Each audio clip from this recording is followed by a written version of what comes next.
আসসালামু আলাইকুম। অষ্টম শ্রেণীর শিক্ষার্থীরা, ক্লাস বেল থেকে আমি আছি তোমাদের অভিভাইয়া। আজকে আমরা বাংলাদেশ ও বিশ্ব পরিচয়ের তৃতীয় অধ্যায়ে বাংলাদেশের মুক্তিযুদ্ধ এই চ্যাপ্টারটি আলোচনা করব এবং এখান থেকে এমসিকিউ কিভাবে আসবে, সিকিউ কিভাবে আসবে, এমসিকিউ এবং হচ্ছে কি সিকিউ সবকিছুই কভার হবে আজকের এই ভিডিওতে, ঠিক আছে? এবং শেষে হচ্ছে আমরা কি করব, আমাদের ক্রিয়েটিভ যে কোয়েশনগুলো আছে এগুলো সলভ করব। এবং ক্রিয়েটিভ কোয়েশনগুলো মানে হচ্ছে সৃজনশীল সৃজনশীলগুলো কোন কোন টপিক থেকে আসে। দেখো, সব বিষয় যে পড়তে হবে ব্যাপারটা এমন না, সব যে মুখস্থ করতে হবে ব্যাপারটাও এমন না। তুমি তোমার মতো করে লিখবা, কিভাবে লিখতে হবে এটার জন্য তোমার অভিভাইয়া আছে। তুমি শুধু ভিডিওটি শেষ পর্যন্ত দেখো। দেখো, ক্লাসটা শুরু করার আগে কিছু কথা বলে রাখি। তুমি এখন বলতে পারো, ভাইয়া প্রথম দ্বিতীয় অধ্যায় কেন পড়ানো? তৃতীয় অধ্যায় পড়ানোর কারণ হচ্ছে তোমরা ক্লাস 7-এও এটা পড়ে এসেছো, তো এটা তোমাদের কাছে অনেক ইজি লাগবে। আর ওইগুলো তো পারবাই, সবগুলোই আমি পড়াবো, তবে এটা দিয়েই শুরু করো। তো এখানে দেখো, তোমার সব টপিক যে পড়তে হবে ব্যাপারটা এমন না। তাহলে কোন টপিক পড়বা না পড়বা আমি দেখাবো। এখন সৃজনশীল লেখারও কিন্তু নিয়ম আছে, সেই নিয়মটা ক্লাসের শেষেই দেখাবো এবং হোমওয়ার্ক দেব। একটা সৃজনশীল হোমওয়ার্ক দেবো, দেখবো হচ্ছে তোমরা কিভাবে লিখো, ঠিক আছে? আচ্ছা, তাহলে বাংলাদেশের মুক্তিযুদ্ধ, এই যে বাংলাদেশের মুক্তিযুদ্ধ, আজকে আমরা স্বাধীনতা পেয়েছি এই মুক্তিযুদ্ধের কারণে। আজকে আমরা স্বাধীনভাবে কথা বলতে পারি। তো এই যে মুক্তিযুদ্ধ শুরু হয়েছিল, এই মুক্তিযুদ্ধ শুরু হওয়ার পিছনে অনেকগুলো কারণ আছে। আমাদের 1947 সালে দেশ বিয়োগ হয়েছিল, সেই বেসিক জিনিসগুলো জানতে হবে। এবং মুক্তিযুদ্ধের সময় কি হয়েছিল, বঙ্গবন্ধু ভাষণ দিয়েছিল, 7ই মার্চের ঐতিহাসিক ভাষণ।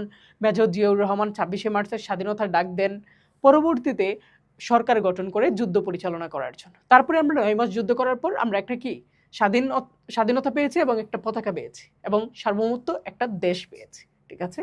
তাহলে চলো আমরা জেনে আসি এই যে মুক্তিযুদ্ধের যে প্রেক্ষাপট, এটা জানতে হলে তোমার প্রথমে জানতে হবে 1947 সালে কি হয়েছিল। এই যে আমরা কিসের অধীনে ছিলাম? বাংলাদেশ তখন কি ছিল? ভারতবর্ষের অধীনে ছিল। তখন ভারতবর্ষকে কি করা হয়? দ্বিজাতি তত্ত্বের ভিত্তিতে বিভক্ত করা হয়। এই যে দ্বিজাতি তত্ত্ব, দ্বিজাতিটা কি? দ্বিজাতি হচ্ছে দুইটা জাতি। তাহলে দুইটা জাতি কি? একটা হচ্ছে মুসলিম আর একটা হচ্ছে কি হিন্দু। যারা মুসলিম তারা পাকিস্তানের অংশ, যারা হিন্দু তারা কি ভারতের অংশ। এই যে দুইটা রাষ্ট্র গঠিত হয় কত সালে? 1947 সালে। সেটাকে কি বলা হয়? ব্রিটিশ ভারতের বিভক্তি বলা হয়। এবং পাকিস্তান রাষ্ট্রটি গঠিত হয় কত তারিখে? 14ই আগস্ট। কত তারিখে? 14ই আগস্ট। আর ভারত গঠিত হয় কত তারিখে? ভারত গঠিত হয় 15ই আগস্ট, ঠিক আছে? তাহলে এই যে দুইটা রাষ্ট্র গঠিত হয়েছে, এই পরিকল্পনাটা কার ছিল? এটা ছিল লর্ড মাউন্ট ব্যাটেনের। তাহলে এই যে বেসিকটা এখন বলতে পারো, ভাই এগুলো কেন পড়ো? এগুলো যদি পড়ো তোমার কাছে ইজি মনে হবে। প্রকৃত স্বাধীনতা, আমাদের যুদ্ধটা হয়েছিল, এটা কেন হয়েছিল? এর পিছনে কিন্তু এই কারণগুলো রয়েছে। তার মধ্যে অন্যতম একটা কারণ হচ্ছে 1952 সালের ভাষা আন্দোলন। এই যে 1947 সালে বিভক্ত করা হয়, তার পরবর্তীতে কিন্তু ভাষা নিয়ে একটা দ্বন্দ্ব, মানে ল্যাঙ্গুয়েজ নিয়ে কি হয়? দ্বন্দ্ব শুরু হয়, যে বাংলা হবে নাকি হচ্ছে উর্দু রাষ্ট্রভাষা হবে। তাহলে একটি ঐতিহাসিক গণ আন্দোলন, এখানে অনেকেই মৃত্যুবরণ করে। বাংলাকে পাকিস্তানের অন্যতম রাষ্ট্রভাষা করার দাবি এবং বাঙালিদের জাতীয়তাবাদ সাংস্কৃতিক পরিচয়ের লড়াই। এর মাধ্যমে কি হয় তুমি জানো? এই যে বাঙালিদের জাতীয়তাবাদের চেতনা উন্মেষ ঘটে। তো জাতীয়তাবাদ কি? এটা হচ্ছে এক ধরনের চেতনা যার মাধ্যমে সবাই ঐক্যবদ্ধ হয় এবং কোনো কিছুর বিরুদ্ধে প্রতিবাদ করে, ঠিক আছে? তারপরে বাংলাকে 1956 সালে কি করে স্বীকৃতি দেয়? কে দেয়? পাকিস্তানের সংবিধানে। কোথায়? পাকিস্তানের সংবিধানে। কোন সংবিধানে? বলতে পারে বাংলাকে রাষ্ট্রীয় ভাষা, মানে বাংলাকে কি করা হয়? স্বীকৃতি দেয়। কোন সংবিধানে? পাকিস্তানের সংবিধানে। কত তারিখে? কত সালে? সেটা হচ্ছে 1956 সালে। এটা কিন্তু এমসিকিউ আসতে পারে, হ্যাঁ, এমসিকিউ আসতে পারে। পরে দেখো 1962 সালে আইয়ুব খানের কি হয়? সামরিক শাসনের কি হয়? সামরিক শাসনের অবসান হয়। এই যে 1958 সাল, এখানে আরো দুইটা টপিক বাকি আছে। 1954 যুক্তফ্রন্ট নির্বাচন হয় কত সালে? 1954 সালে। যুক্তফ্রন্ট সরকার কতদিন ক্ষমতায় ছিল? মাত্র 56 দিন ক্ষমতায় ছিল। কতদিন ক্ষমতায় ছিল? 56 দিন ক্ষমতায় ছিল। যুক্তফ্রন্ট নির্বাচনে যুক্তফ্রন্ট জয়ী হয় এবং মুসলিম লীগ কি হয়? পরাজিত হয়। 4টি দল নিয়ে যুক্তফ্রন্ট গঠিত। কয়টি দল নিয়ে যুক্তফ্রন্ট গঠিত? আমার সাথে সাথে বলো, দেখবে একদম মুখস্থ হয়ে গেছে। মুখস্থ তোমার করতে হবে না, বলতে বলতেই তোমার মাথায় গেঁথে যাবে। তাহলে 1954 সালে কি করা হয়? যুক্তফ্রন্ট নির্বাচন করা হয়। পরবর্তীতে যুক্তফ্রন্ট জয়ী হয়, মুসলিম লীগ কি হয়? মুসলিম লীগ কি হয়? পরাজিত হয়। এবং 4টি দল নিয়ে কি গঠিত? মুসলিম লীগ গঠিত নাকি যুক্তফ্রন্ট গঠিত? যুক্তফ্রন্ট গঠিত, ঠিক আছে? এই তো, তুমি জাস্ট তোমার অভিভাবকের সাথে সাথে পড়ো, দেখবা সব কিছুই মনে থাকবে এবং পারলে নোট করবা আমি যে অতিরিক্ত কথাগুলো বলি, ঠিক আছে? এবং দেখো 1958 সালে কি হয়? সামরিক আইন জারি করা হয়। তাহলে সামরিক আইন জারি করা হয় এবং মৌলিক গণতন্ত্র নামে একটা গণতন্ত্র চালু হয়, সেটা কত সালে? 1958 সালে। কে চালু করে? আইয়ুব খান চালু করে। এবং সামরিক আইন জারি করে আইয়ুব খান কি করে? ক্ষমতা দখল করে। ক্ষমতা কি করে? দখল করে। বুঝছো জিনিসটা? পরবর্তীতে তার এই যে শাসন, এটা অবসান হয় কত সালে? 1962 সালে। এবং 1962 সালে একটা কমিশন গঠন করা হয়। সেই কমিশন গঠন করে কি ওই যে পাকিস্তান কি করে? পাকিস্তান কি করে? একটা শিক্ষা কমিশন গঠন করে। কি কমিশন গঠন করে বলো তো? শিক্ষা কমিশন। শিক্ষা কমিশনটা কি? শিক্ষার উন্নতির জন্য। এবং সেই শিক্ষা কমিশন করতে গিয়ে তারা কি করে? ইংরেজি এবং উর্দুকে কি করে? বাধ্যতামূলক বিষয় করা হয়। এই যে ইংরেজি এবং উর্দুকে বাধ্যতামূলক করা হয়েছে, এর ফলে আমাদের যে বর্তমান বাংলাদেশ, তৎকালীন কি ছিল? পূর্ব পাকিস্তান। পূর্ব পাকিস্তানরা কি হতো? সেই শিক্ষা গ্রহণ করতে খুবই কি ব্যাঘাত ঘটতো। কারণ হচ্ছে আমাদের প্রধান যে ভাষা সেটা কি? বাংলা। তাহলে হঠাৎ যদি আমাদের ইংরেজি নিয়ে আসে তাহলে কি হবে? অনেক কষ্টসাধ্য হবে। এর প্রতিবাদে কি করেছে? এর প্রতিবাদে আন্দোলন গড়ে তুলেছে। কিসের বিরুদ্ধে? এই যে শিক্ষানীতির বিরুদ্ধে এই যে ছাত্রদের আন্দোলন গড়ে তুলেছে। তাহলে আমরা এখানে কি পাইলাম? 1947 সালে কি করেছে? দেশ বিভক্ত হয়েছে দুইটা, ভারতবর্ষ থেকে। পরবর্তী 1952 সালে ভাষা নিয়ে দ্বন্দ্ব হয়। পরবর্তী 1958 সালে সামরিক শাসন আইন জারি করে আইয়ুব খান। পরবর্তী 1962 সালে তার কি হয়? এটা অবসান ঘটে, সামরিক শাসন অবসান ঘটে। পরবর্তীতে পাকিস্তান কি করে? একটা কমিশন গঠন করে, সেটার নাম শিক্ষা কমিশন। কিন্তু এর ফলে হচ্ছে পূর্ব পাকিস্তানের অনেক কি করে? তারা হচ্ছে আন্দোলন শুরু করে। কেন? কারণ তাদের শিক্ষার মধ্যে কি করে? ইংরেজি এবং উর্দুকে বাধ্যতামূলক বিষয় করে। ঠিক আছে? যেটা চাকরিতে অনেকটা কি ব্যাঘাত ঘটায়। তার পরবর্তী সময় 1964 সাল, সেখানে সংখ্যালঘু নির্যাতন হয় ইত্যাদি। এটা এত বেশি গুরুত্বপূর্ণ না, জাস্ট জেনে রাখো। এবং 1964 সালে কি হয়? বাঙালি জাতির মুক্তির সনদ। এখানে কি হয়? 6টি দফার আন্দোলন। তাহলে 1964 সালে কয় দফা আন্দোলন হয়? 6 দফা আন্দোলন হয়। 6 দফার আন্দোলনের মূল যে টপিক প্রথম, সেটা হচ্ছে কি? প্রকৃত একটা ফেডারেল রাষ্ট্র লাগবে। কেন লাগবে? ওই যে পশ্চিম পাকিস্তানের পূর্ব পাকিস্তানিদের কি করতো? কি করতো বলতো? অত্যাচার করতো। আর এই অত্যাচারের ফলে তাদের কি বিরুদ্ধে কি করে? প্রতিবাদ জানায়। কে জানায়? বঙ্গবন্ধু শেখ মুজিবুর রহমান তখন এই 6টা দাবি তুলে ধরেছিল। এই যে পৃথক একটা মুদ্রা ব্যবস্থা থাকতে হবে, নিজস্ব সামরিক বাহিনী থাকতে হবে। ঠিক আছে? এই 6টা তুই পড়ে নিবা। 1969 সালে কি হয়? গণ অভ্যুত্থান ঘটে। প্রত্যেকটা আন্দোলনে তোমার মতো ছাত্ররা, আমার মতো যারা আছে, তারা কি করে? তারাই কিন্তু আন্দোলনে অংশগ্রহণ করে। 1969 সালের একটা কি হয়েছিল? গণ অভ্যুত্থান ঘটেছিল। সেখানে কি হয়? আইয়ুব খানের স্বৈরশাসনের কি হয়? পতন ঘটে। তাহলে 1969 সালে কি হয়? আইয়ুব খানের স্বৈরশাসনের পতন ঘটে। পরবর্তী ইহা খান আসে। হ্যাঁ, ঠিক আছে। আর আগরতলা ষড়যন্ত্র মামলা হয় কত সালে? 1968 সালে। 1968 সালে কতজনকে করা হয়? 35 জনকে, বঙ্গবন্ধু সহ 35 জনকে। ঠিক আছে? আচ্ছা, পরবর্তী দেখো 1970 সাল, এই যে মুক্তিযুদ্ধ শুরু হয়েছিল, তার পিছনে অন্যতম একটা কারণ ছিল কিন্তু এই নির্বাচন। এই নির্বাচনে কিন্তু আওয়ামী লীগ জয়লাভ করে। কে জয়লাভ করে? দেখো এখানে নোট করা আছে। হ্যাঁ, আওয়ামী লীগ জয়লাভ করে। আওয়ামী লীগ জয়লাভ করে। আওয়ামী লীগ জয়লাভ করে। তাহলে কে জয়লাভ করে? 1970 সালের নির্বাচনে আওয়ামী লীগ জয়লাভ করে। তাহলে পাকিস্তানের প্রথম সাধারণ ও প্রত্যক্ষ নির্বাচন ছিল কি? 1970 সালের নির্বাচন। এটা কিন্তু এমসিকিউতে আসবে, এমসিকিউ বা কোতে আসতে পারে। ঠিক আছে? এই তো দেখো, জাতীয় নির্বাচন একটা, এটা 300টি আসন, এবং প্রাদেশিক 310টি আসন ছিল। তাহলে নির্বাচন কয় ধাপে হয়েছিল এখানে বলো তো? একটা হচ্ছে জাতীয়, আর একটা কি প্রাদেশিক। প্রাদেশিকে আসন বেশি ছিল 10টি। ঠিক আছে, 310টি। পরবর্তীতে দেখো 1970 সালের পাকিস্তানের প্রথম সাধারণ নির্বাচন, আওয়ামী লীগ বিজয় হওয়ার পরেও ক্ষমতা হস্তান্তর না করে পাকিস্তানিদের কি করে? পাকিস্তানিদের সামরিক শাসক ইয়াহিয়া খান ষড়যন্ত্র শুরু করে। ইয়াহিয়া খান কে? প্রেসিডেন্ট ছিলেন। কিসের প্রেসিডেন্ট? তিনি পাকিস্তানের প্রেসিডেন্ট ছিলেন। বুঝছো জিনিসটা? আচ্ছা, জাতীয় পরিষদের কি অধিবেশন স্থগিত করে? জাতীয় পরিষদের অধিবেশনটা স্থগিত করে কে? এই যে ইয়াহিয়া খান। তারপরে কি করে ওঠে? অসহযোগ আন্দোলন গড়ে ওঠে। 2রা মার্চ কি হয়? হরতালের ডাক দেয়। কার নেতৃত্বে? বঙ্গবন্ধু শেখ মুজিবুর রহমানের নেতৃত্বে। পরবর্তীতে 3রা মার্চ কি হয়? সারা বাংলাদেশেই এটা পালন করে। তাহলে সারা বাংলাদেশে হরতাল পালন করা হয় 3রা মার্চ 1971 সালে, এবং ঢাকায় পালন করা হয় 2রা মার্চ 1971 সালে। কার নেতৃত্বে? বঙ্গবন্ধু শেখ মুজিবুর রহমানের নেতৃত্বে। এবং 2রা মার্চ আবার কি করে জানো? 2রা মার্চ হচ্ছে প্রথম পতাকা উত্তোলন করা হয়। প্রথম পতাকা উত্তোলন করা হয় 2রা মার্চ। কোথায়? ঢাকা বিশ্ববিদ্যালয়ে। কে করেন? কার নেতৃত্বে? আসম আব্দুর রফও কিন্তু এখানে ছিল, যিনি বিপি ছিলেন। হ্যাঁ, বিপি ছিলেন। তাহলে এটার কারণেই কি এই যে 1970 সালে নির্বাচনে জয়লাভ করে তারপরেও কি করে ইয়াহিয়া খান সেটা কি মানতে রাজি ছিলেন না। পরবর্তীতে এটার প্রতিবাদ স্বরূপ আমাদের কি একটা আন্দোলন শুরু হয়, বিভিন্ন ঐতিহাসিক ভাষণ দেন বঙ্গবন্ধু শেখ মুজিবুর রহমান। তার মধ্যে অন্যতম একটা ভাষণ কি ছিল, এই যে 7ই মার্চের ভাষণ। এই মূল বক্তব্যটা কি ছিল, এই যে 7ই মার্চের ভাষণের মূল বক্তব্য কি ছিল? রিডিং তো তুমি পড়তেই পারবা, তুমি মেইন জিনিসটা বুঝো, ঠিক আছে? এবং মেইন জিনিসটা বুঝতে পারলেই তুমি ভালো নাম্বার পাবা। দেখো এখানে কি বলেছে, 7ই মার্চের ভাষণ। 7ই মার্চের ভাষণের মূল বক্তব্য ছিল এই যে 23 বছর এবং নির্বাচনের সময় কি করেছে, পশ্চিম পাকিস্তানিরা যে বৈষম্য সৃষ্টি করেছে, এখানে তো তারা অনেক বৈষম্য সৃষ্টি করে, তাহলে এই যে বৈষম্য, এই বৈষম্যের বিরুদ্ধে তারা প্রতিবাদ জানায়, ঠিক আছে? তাহলে এখানে দেখতে পাবা বঙ্গবন্ধু শেখ মুজিবুর রহমানের 7ই মার্চের ঐতিহাসিক ভাষণ ছিল একদিক নির্দেশনামূলক যুগান্তকারী ভাষণ। তাহলে তোমাদের এটা প্রশ্ন আসতে পারে, কিভাবে আসতে পারে? গ নাম্বারে আসতে পারে, যে উদ্দীপকে তোমার কয়েকটা ক্লো দিবে, ওইটার মধ্যে উল্লেখ থাকবে 7ই মার্চের ভাষণ। তাহলে এটার গুরুত্ব সম্পর্কে আসতে পারে বা হচ্ছে এটার ভূমিকা সম্পর্কে আসতে পারে।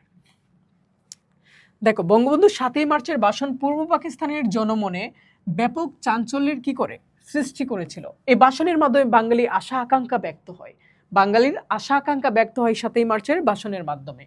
যার কি ছিল, যার পরিপ্রেক্ষিতে পূর্ব পাকিস্তানে অসহযোগ আন্দোলন কি হয়, তীব্র আকার ধারণ করে। পরবর্তীতে দেখতে পাবা মুক্তি পাগল বাঙালি এই ভাষণের মধ্যে খুঁজে পেয়েছিল স্বাধীনতার কি পূর্বাভাস।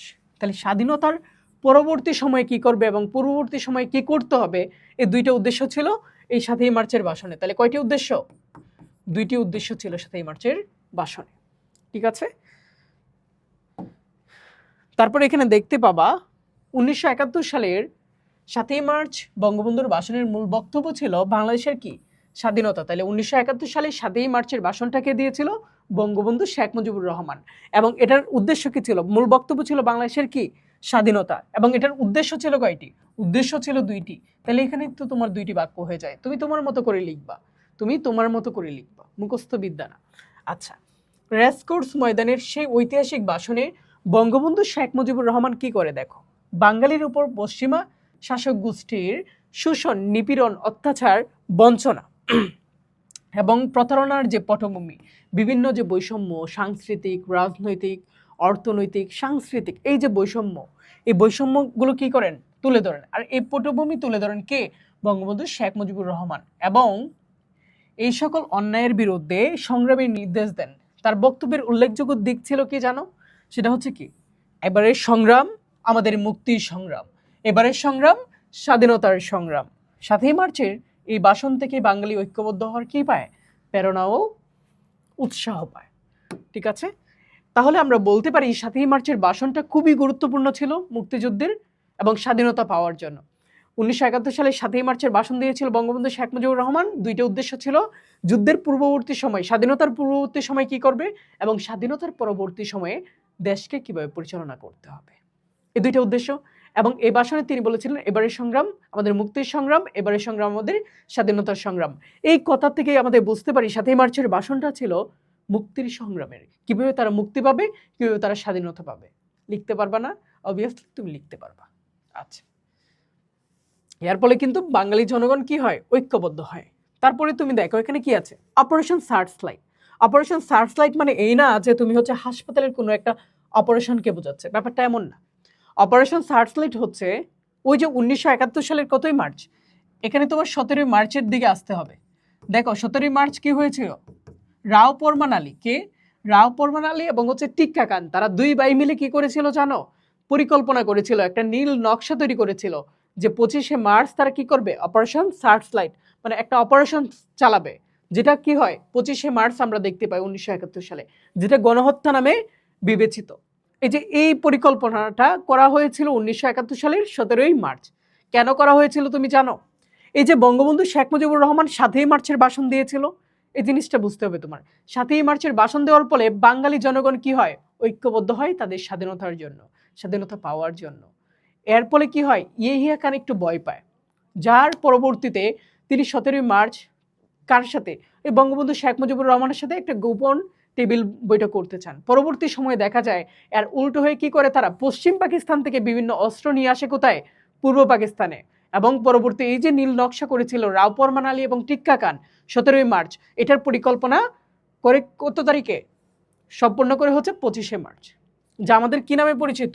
Operation searchlight. এটা পড়লে আমরা বুঝতে পারবো, এই কাহিনীটা এখানে লেখা আছে। তাহলে 1971 সালের 25 মার্চ রাতে পশ্চিম পাকিস্তানি বাহিনীর হানাদার বাহিনী কি করে? বাঙালিদের উপর বর্বর গণহত্যা চালায়, যেটা কি গণহত্যা নামে পরিচিত। সেই অভিযানের সাংকেতিক নাম ছিল কি? সাংকেতিক নাম ছিল অপারেশন সার্চলাইট। বোঝা গেছে? আচ্ছা, এই যে কর্তৃপক্ষের 17 মার্চ মেজর জেনারেল টিক্কা খান এবং সামরিক গোয়েন্দা বাহিনীর কর্মকর্তা রাও ফরমান আলী বাঙালির উপর কি করে? এক নৃশংস হত্যাকাণ্ড পরিচালনার নীল নকশা তৈরি করে। আমি যেগুলো বলছি এখানে এগুলোই লেখা আছে। আচ্ছা, প্রশ্ন আসতে পারে তোমাদের 25 মার্চের রাতকে কালো রাত্রি কেন বলা হয়? কালো রাত্রি কেন বলা হয়?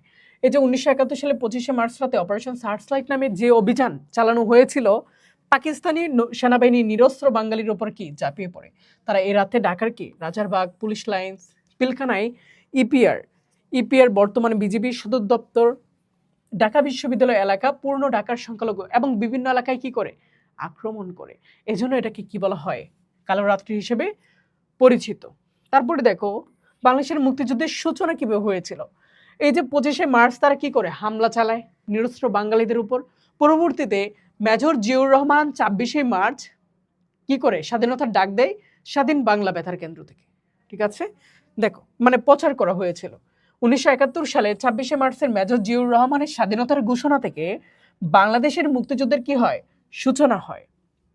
পরবর্তীতে এই যে 1971 সালে 25 মার্চ রাতে পাকিস্তানি হানাদার বাহিনীর যে আকস্মিক একটা আক্রমণ, যে গণহত্যা চালিয়েছিল, সেই গণহত্যার যে নির্যাতন এবং ধ্বংসযজ্ঞে বাঙালি জাতি কি হয়েছিল? কিং কর্তব্য বিমূঢ় হয়ে পড়ে। এই পরিস্থিতিতে 26 মার্চ আমাদের মেজর জিয়াউর রহমানের কিন্তু কি একটা ব্রিগেড ফোর্সের কি ছিলেন? তার কি ছিল? জিয়াউর রহমান জেড ফোর্সে ছিলেন। হ্যাঁ, তথ্যগুলো জেনে রাখো। তারপরে তিনি হচ্ছে 1 নং সেক্টরের কি ছিলেন? কমান্ডার ছিলেন। 2 নং সেক্টরের কি ছিলেন? কমান্ডার ছিলেন। ঠিক আছে, তারপরে দেখো স্বাধীনতার ঘোষণা তাদের মনে আশার কি করে? সঞ্চার করে। তারা কি দৃঢ়প্রত্যয়, আত্মসম্মানবোধ ও আত্মবিশ্বাসে কি হয়? বলীয়মান হয়ে ওঠে। ঠিক আছে, এবং তিনি হচ্ছে পরবর্তীতে দেখতে পাবা এখানে হয়তো নাই, সেটা কি 27 মার্চ কি করে? 27 মার্চ আমাদের মেজর জিয়াউর রহমান একটা কি করে? ভাষণ দেন। কার হয়ে? বঙ্গবন্ধু শেখ মুজিবুর রহমানের হয়ে একটা ভাষণ প্রদান করে। ঠিক আছে, পরবর্তীতে দেখতে পাবা এই যে মুক্তিযুদ্ধ শুরু হয়েছে, যে স্বাধীনতার ডাক দিয়েছে, এখন একটা কিছু পরিচালনা করার জন্য কিছু নেতা লাগবে, কয়েকজন মানুষ লাগবে। ওই যে শিক্ষা কমিশন গঠন করা হয়েছিল শিক্ষার উন্নতির জন্য, ঠিক তেমনি মুক্তিযুদ্ধকে পরিচালনা করার জন্য একটা সরকার প্রয়োজন ছিল। ঠিক আছে, এই যে তুমি পড়াশোনা করছো, তোমার পড়াশোনা চালানোর জন্য তোমার বাবা মা হেল্প করছে, তাহলে কি তোমার বাবা মা তোমাকে বিভিন্নভাবে কি করছে? হেল্প করছে। ঠিক তেমনি যুদ্ধটাকে পরিকল্পনার দিন চালিয়ে যাওয়ার জন্য একটা সরকার গঠনের প্রয়োজন ছিল, আর সে অনুযায়ী মুজিবনগর সরকার গঠন করা হয়েছিল। তাহলে মুজিবনগর সরকার গঠন করা হয়েছিল কেন? মুক্তিযুদ্ধকে সঠিকভাবে পরিচালনা করার জন্য। ঠিক আছে, তাহলে তুমি দেখতে পাবা এখানে কিছু বেসিক জিনিস দেখাই তোমাকে। এই যে মুজিবনগর সরকার, এই যে দেখতে পাচ্ছ এখানে কয়েকজন লোক আছে, বলতো তারা কে? এই যে মুজিবনগর সরকার। তাহলে গঠন করা হয় কত তারিখে? 10 এপ্রিল মুজিবনগর সরকার গঠন করা হয়। কত তারিখে? 10 এপ্রিল। এবং 17 এপ্রিল কি করা হয়? এটার শপথ বাক্য পাঠ করানো হয়। তাহলে শপথ বাক্য পাঠ করানো হয় কত তারিখে? 17 এপ্রিল। এর মাধ্যমে কি হয়? কার্যক্রম শুরু হয়। তাহলে মুজিবনগর সরকারের কার্যক্রম শুরু হয় শপথ গ্রহণ করার মাধ্যমে 17 এপ্রিল, এবং এটা গঠন করা হয়েছিল 10 এপ্রিল। কয়জন উপদেষ্টা নিয়ে? 6 জন উপদেষ্টা নিয়ে। কয়জন উপদেষ্টা? 6 জন উপদেষ্টা। তারা কে? তারা হচ্ছে 1970 সালে যে নির্বাচন হয়েছিল সেই নির্বাচনে 6 জন প্রতিনিধি। কে ছিল? 6 জন প্রতিনিধি। এই যে শেখ মুজিবুর রহমান তুমি ছবিতে দেখতে পাচ্ছ, এই যে চশমা, তিনি কি? এম মনসুর আলী কি ছিলেন? অর্থমন্ত্রী ছিলেন। এই যে খন্দকার মুস্তাক আহমেদ, ঠিক আছে, তিনি পররাষ্ট্রমন্ত্রী ছিলেন। আর তিনি হচ্ছে কি এইচ.এম. কামরুজ্জামান, তাজউদ্দিন আহমেদ, এবং এখানে তিনি কে ছিলেন? এই যে দেখো, এটা অপর পৃষ্ঠায় চলে গেছে। ওকে, এখানে হচ্ছে আমাদের তাজউদ্দিন আহমেদ কে? এই যে তাজউদ্দিন আহমেদ, ঠিক আছে, এই যে এটা হচ্ছে তিনি তাজউদ্দিন আহমেদ। আর এখানে সৈয়দ নজরুল ইসলাম কে ছিলেন? এই যে তিনি ছিলেন। আর এইচ.এম. কামরুজ্জামান হচ্ছে এনি। ঠিক আছে, AHM কামরুজ্জামান স্বরাষ্ট্রমন্ত্রী। আর সৈয়দ নজরুল ইসলাম ছিলেন কে? এই যে উপরাষ্ট্রপতি। কে ছিলেন? সৈয়দ নজরুল ইসলাম উপরাষ্ট্রপতি, রাষ্ট্রপতি। এবং তাজউদ্দিন আহমেদ কে ছিলেন? প্রধানমন্ত্রী ছিলেন। তাহলে মুজিবনগর সরকারের কাঠামোর প্রধানমন্ত্রী কে ছিলেন বলতো? সে হচ্ছে তাজউদ্দিন আহমেদ। ঠিক আছে, পরবর্তীতে তুমি দেখতে পাবা এখানে আরো দুইজন ব্যক্তি আছে। একজন হচ্ছে মৌলানা আব্দুল হামিদ খান ভাসানী, যিনি 1949 সালে কি একটা সংগঠন গঠন করেছিল, সেটা কি আওয়ামী লীগ নামে পরিচিত, কিন্তু তার ওইটার সাথে এখন আমরা জানি না, হারিয়ে গেছে আমাদের ইতিহাসের মাঝে। আচ্ছা যাই হোক, জিয়াউর রহমান, তিনি হচ্ছে কে? জিয়াউর রহমান। ঠিক আছে, তিনি কিন্তু বাংলাদেশের রাষ্ট্রপতি ছিলেন এবং 1971 সালে 26শে মার্চের যে ভাষণ দিয়েছিলেন, স্বাধীনতার ডাক দিয়েছিলেন, তিনি কিন্তু কে? এই যে মেজর জিয়াউর রহমান। ঠিক আছে, আচ্ছা কেন গঠন করা হয়েছিল এটা তো বুঝেছো। এই যে গঠন করা হয়েছিল 1971 সালের 10 এপ্রিল, এটাও এখন জানো, তাহলে লিখতে পারবা না? অবশ্যই লিখতে পারবা। এবং এটা কি করা হয়? 1970 সালে সাধারণ নির্বাচনের নির্বাচিত প্রতিনিধিদের নিয়ে মেহেরপুর জেলায় কি করা হয়? বৈদ্যনাথ তলার আম্রকানন মানে হচ্ছে আমবাগানে মুজিবনগর সরকার সংগঠিত হয়। বাঙালি কর্মকর্তাদের নিয়ে এই সরকার প্রশাসনিক কার্যক্রম কি করত? পরিচালনা করত। পরবর্তীতে দেখতে পাবা মুজিবনগর সরকারের কূটনৈতিক কার্যক্রম। এই যে মুজিবনগর সরকার গঠন করা হয়, এই যে গঠন করার পরবর্তীতে আমাদের কি করা হয়? 11টি সেক্টরে বিভক্ত করে। 11টি সেক্টরে বিভক্ত করে। কয়টি সেক্টর? 11টি সেক্টরে বিভক্ত করে। আমাদের বর্তমানে বিভাগ কয়টি? 8টি বিভাগ। এই 8টি বিভাগ কি ছিল? 11টি সেক্টরের অধীনে ছিল। ঠিক আছে, 11টি সেক্টরে বিভক্ত করা হয়েছিল। তাহলে তোমাদের সেক্টর থেকে কিন্তু প্রশ্ন আসবে। কিভাবে আসবে? দেখো এখানে তোমাদের এই সেক্টরটা বুঝতে হলে তোমার মানচিত্র বুঝতে হবে। কিসের মানচিত্র? আমাদের বাংলাদেশের যে মানচিত্র, বা হচ্ছে 11টা সেক্টর। এই যে 11টা সেক্টর তুমি এখানে দেখতে পাবা, এই যে একটা মানচিত্র, মানচিত্রের উপরের যে অংশটা, এটা কি? উপরের অংশটা হচ্ছে কি? উত্তর দিক, এবং নিচের অংশটা কি? সেটা হচ্ছে দক্ষিণ দিক। কি এটা?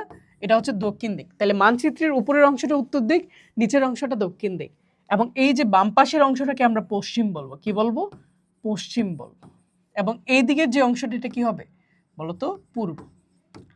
তাহলে তোমার এখান থেকে যদি প্রশ্ন আসে, তোমার এই যে 1 নং সেক্টর, 11 নং সেক্টর, এবং হচ্ছে এখানে 8 নং সেক্টরের যশোর অঞ্চল থেকে আসতে পারে।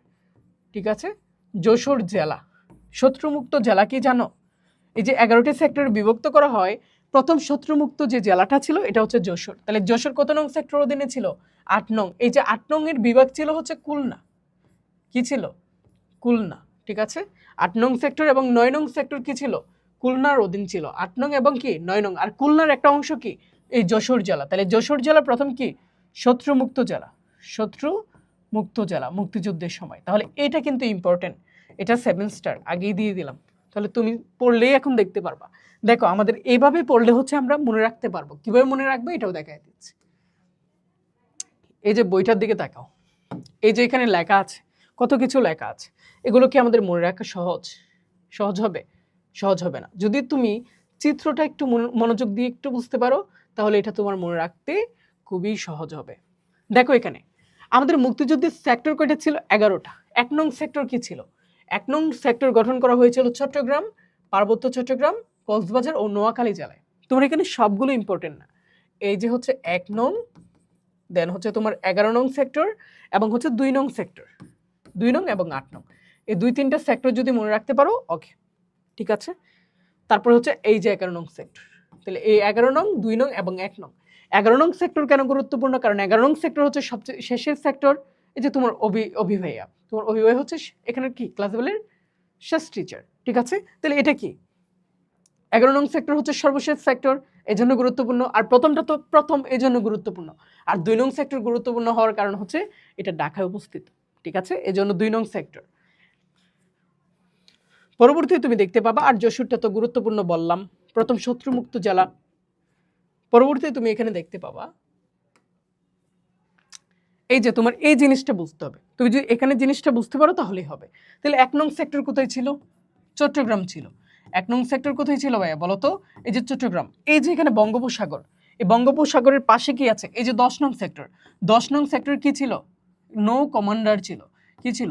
এখানে নৌবাহিনীর হচ্ছে পরিচালনা করতো, ঠিক আছে, নৌবাহিনী পরিচালনা করতো এই 10 নং সেক্টর। এখানে সাব সেক্টর ছিল না, এখানে কি সাব সেক্টর ছিল না। এটা এই যে যে অঞ্চলগুলো, নৌ অঞ্চলগুলো মানে যেখানে হচ্ছে কি নৌবাহিনীরা পরিচালনা করতো, এখানে সাব সেক্টর ছিল না, কমান্ডার ছিল না। তাহলে এটাও কিন্তু গুরুত্বপূর্ণ 10 নং, এটা আমরা পাবো পরবর্তী। দেখো এখানে এই যে পাশের 9 নং সেক্টর, এটা কিন্তু খুলনার অধীন।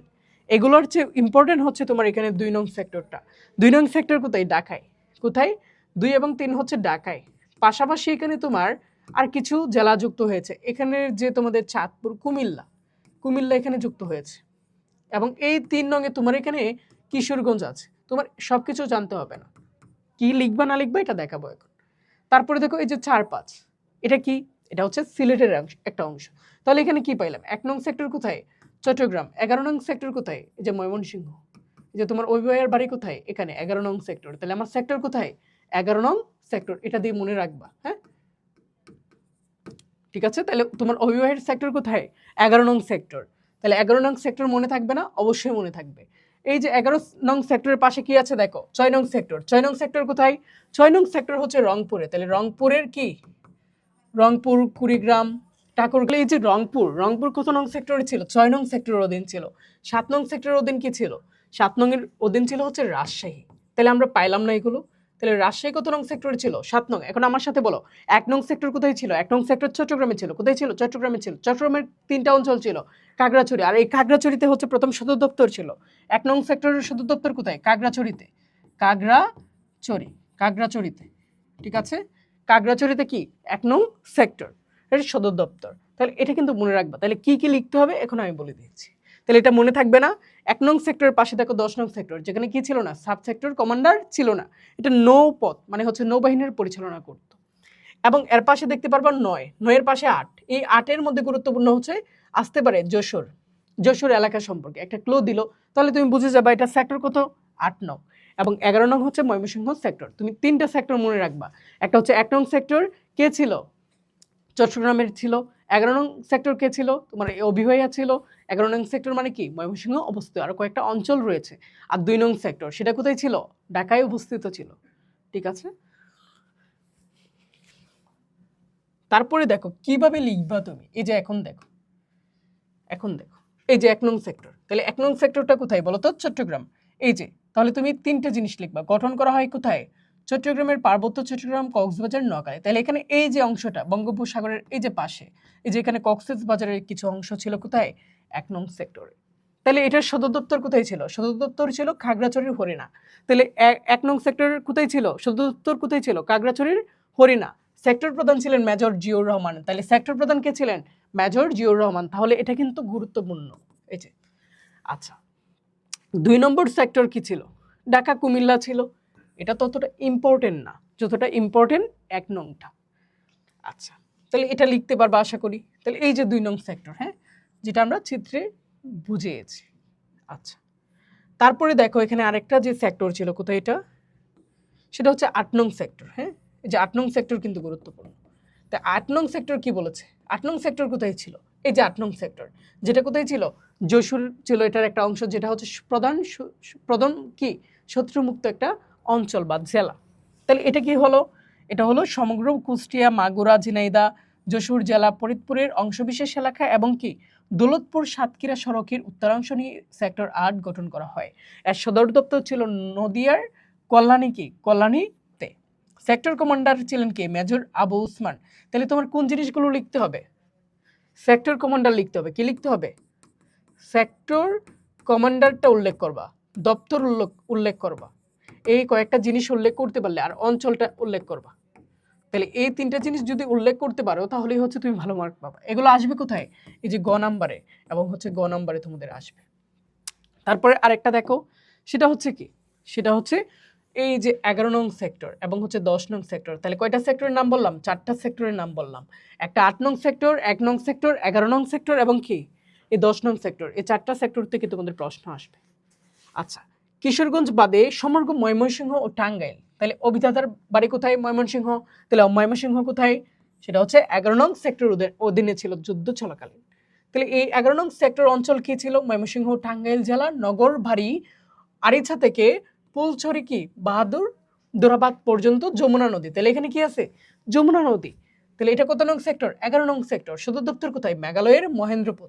এই যে মেঘালয় ম, এই যে ময়মনসিংহের মেঘালয় মহেন্দ্রগঞ্জ, তাহলে কোথায় সদর দপ্তর ছিল মেঘালয়ের মহেন্দ্রগঞ্জ। দিয়ে মনে রাখবা, আমি তো আছি আমার কথা মনে রাখবো, তাহলে 11 নং সেক্টর তোমার মনে থাকবে। তাহলে সেক্টর কমান্ডার ছিলেন কি মেজর জিয়র রহমান, এরপর মেজর আবু তাহের ও স্কোয়াড্রন লিডার কি এম হামিদুল্লাহ। স্কোয়াড্রন হচ্ছে একটা কি বিমান বাহিনীর প্রধান, যেমন মেজর হচ্ছে সেনাবাহিনীর একটা পদ, অফিসার পদ, তেমন একটি পদ অফিসারের, সেটা কি নৌবাহিনীর ছিল স্কোয়াড্রন। ঠিক আছে, তাহলে তুমি হচ্ছে 11 নং সেক্টরের জন্য কি করবা, 11 নং সেক্টরের জন্য তুমি তোমার অভিভাইয়াকে মনে রাখবা। তাহলে অভিভাইয়া কোথায়, অভিভাইয়া হচ্ছে 11 নং সেক্টরে। ঠিক আছে, এতটুকু মনে রাখবা। আর 10 নং সেক্টর কি ছিল, সমুদ্র উপকূলীয় অঞ্চল, নৌ কমান্ড ও অভ্যন্তরীণ নৌ পরিবহন ছিল সেক্টর 10-এর অধীনে, এবং এই নিয়মিত কোনো সেক্টর কমান্ডার ছিল না। তাহলে কোনো সেক্টর কমান্ডার ছিল না কোথায় 10 নং এ, এই জন্য এটা গুরুত্বপূর্ণ। তাহলে কোনো সেক্টর কমান্ডার ছিল না কোথায় 10 নং সেক্টর, 10 নং সেক্টরের কোনো সেক্টর কমান্ডার ছিল না। এটি পরিচালনা করতো কে, বা পরিচালনা হতো প্রধান সেনাপতির নিয়ন্ত্রণাধীন বিশেষ বাহিনী ছিল এটি। ঠিক আছে, তাহলে এটাই হচ্ছে 10 নম্বর সেক্টরের কার্যাবলী। তাহলে এটা বাদে আরেকটা বলেছিলাম কি আসতে পারে, আর যেগুলো বাকি আছে এগুলো পড়ে নিব। এই যে 3 নং সেক্টর, তাহলে এই যে 3 নং সেক্টর কোথায় ছিল, হবিগঞ্জের কিছু অংশ ছিল এবং হচ্ছে কি ঢাকার জেলার কিছু অংশ, এটা নিয়ে 3 নং সেক্টর গঠিত।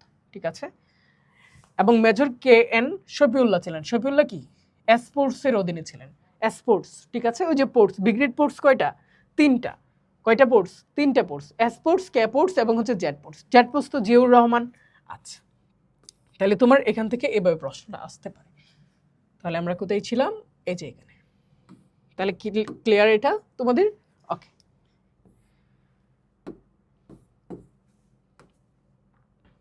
এবং এই যে এখানে সেক্টর কমান্ডার, এখানে কিছু জিনিস দেখো। সেক্টর কমান্ডার কোথায়, এই যে তোমাদের জন্য সাজিয়েছি। এই যে এখানে কে, এটা খালেদ মুশারফ, এই যে খালেদ মুশারফ। তারপর এখানে কে, major K M Shafiullah. Shafiullah ছিল এসপোর্টস, তাহলে এসপোর্টসে কে ছিলেন, শফিউল্লাহ। এবং ক্যাপোর্টসে কে ছিলেন, ক্যাপোর্টসে খালেদ মুশারফ ছিলেন। খালেদ মুশারফ হচ্ছে ক্যাপোর্টস, এবং মেজর জিয়র রহমান ছিলেন জেড পোর্টস। কি পোর্টস, জেড পোর্টস। ঠিক আছে, তাহলে তিনি হচ্ছে ক্যাপোর্টস আর তিনি হচ্ছে কি এসপোর্টস। তাহলে এসপোর্টসে হচ্ছে শফিউল্লাহ। ঠিক আছে, 3টা যে বিগ্রেড পোর্টস, এই 3টা বিগ্রেড পোর্টস। এবং মেজর জিয়র রহমান ছিলেন কি 1 নং সেক্টরের কমান্ডার, এবং 11 নং সেক্টরের কমান্ডারও ছিলেন। সরি, তিনি 2 নং সেক্টরের কমান্ডার না, 1 নং সেক্টরের কমান্ডার ছিলেন। ঠিক আছে, তাহলে মেজর জিয়র রহমান 1 নং সেক্টরের কমান্ডার ছিলেন। আমরা এটা দেখি, হ্যাঁ, এই যে এখানে দেখো। তাহলে 1 নং সেক্টরের কমান্ডার কে ছিলেন, এই যে মেজর জিয়র রহমান। ঠিক আছে, মেজর জিয়র রহমান। ওকে, তারপরে তুমি এখানে দেখতে পাবা কি আছে দেখো।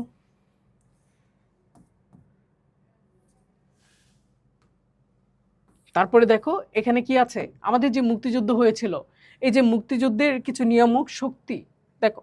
জনগণকে মুক্তিযুদ্ধের মূল নিয়ামক শক্তি বলা হয়, কারণ এখানে জনগণ অংশগ্রহণ করেছিল। জনগণ কি করেছিল, প্রশিক্ষণ নিয়ে যুদ্ধ পরিচালনা করেছিল, অংশগ্রহণ করেছিল, শত্রুমুক্ত করেছিল। এজন্য কি করা হয়, জনগণকে মুক্তিযুদ্ধের মূল নিয়ামক বলা হয়। জনগণ ছাড়া তো যুদ্ধ করা যেত না। আচ্ছা, এটা পারবা তুমি। এবং মুক্তিযুদ্ধে আমাদের বিভিন্ন মানুষ, ছাত্র সমাজ বাদেও আর বিভিন্ন সমাজের মানুষ কি করেছিল, সাহায্য করেছিল। তার মধ্যে হচ্ছে প্রবাসী বাঙালি, তারপরে হচ্ছে তোমার এই যে ছাত্র সমাজ কি করেছিল, এবং গণমাধ্যম। ছাত্র সমাজ আমাদের বিভিন্নভাবে সাহায্য করেছিল, যুদ্ধে অংশগ্রহণ করে, তথ্য এক জায়গা থেকে অন্য জায়গায় প্রচার করে। এবং গণমাধ্যমের কর্মীরাও অনেক ভূমিকা পালন করেছিল। তাদের ভূমিকা কি ছিল, অপরিসীম ছিল। তারা কি স্বাধীন বাংলা বেতার কেন্দ্র এই ব্যাপারে অগ্রণী ভূমিকা পালন করে 1971 সালের কি 26শে মার্চ বেতার শিল্পী ও সাংস্কৃতিক কর্মীরা স্বাধীন বাংলা বেতার কেন্দ্র চালু করে। এই মাধ্যমটি সংবাদ, দেশাত্মবোধক গান এবং রণাঙ্গনের নানা কি ঘটনা দেশ ও জাতির সামনে তুলে ধরে মানুষকে যুদ্ধের প্রতি অনুপ্রাণিত করে। ঠিক আছে, এই যে বিশ্বের যে জনমত, এগুলো ছাড়া কি, এখন তোমাদের প্রশ্ন আসতে পারে মুক্তিযুদ্ধে কি শুধু ছাত্র সমাজের ভূমিকা সবচেয়ে বেশি, না, এছাড়াও তো আরো অনেক সমাজ ছিল। কি ছিল, পেশাজীবী ছিল, ডাক্তার, ইঞ্জিনিয়ার, বিভিন্ন পেশার মানুষ। এছাড়াও তোমাদের বিশ্ব জনমত একটা অংশ ছিল, বিভিন্ন দেশের সহযোগিতা ছিল। আমাদের প্রতিবেশী রাষ্ট্র ভারতের ছিল, যুক্তরাজ্যের ছিল, গ্রেট ব্রিটেন যেটাকে বলা যায়। আচ্ছা, এখানে আমরা দেখতে পাবো হচ্ছে কি আরেকটা কি এখানে উল্লেখ করা হয়নি। আচ্ছা, সোভিয়েত ইউনিয়নের ভূমিকাও কিন্তু খুবই গুরুত্বপূর্ণ ছিল। সোভিয়েত ইউনিয়ন মানে রাশিয়ার। দেখো আমাদের মুক্তিযুদ্ধে এই গ্রেট ব্রিটেনের ভূমিকা, এটা নিয়ে প্রশ্ন আসতে পারে তোমার গণম, ঠিক আছে। আচ্ছা, তাহলে বাংলাদেশের স্বাধীনতা যুদ্ধে গ্রেট ব্রিটেন বা যুক্তরাজ্যের ভূমিকা ছিল কি? অপরিসীম। 1970 সালের নির্বাচনের পর থেকে পূর্ব পাকিস্তানের সংখ্যাগরিষ্ঠ বাংলাদেশ স্বায়ত্তশাসনের দাবির প্রতি তারা কি করে? সমর্থন জানিয়ে আসছিল। কিভাবে?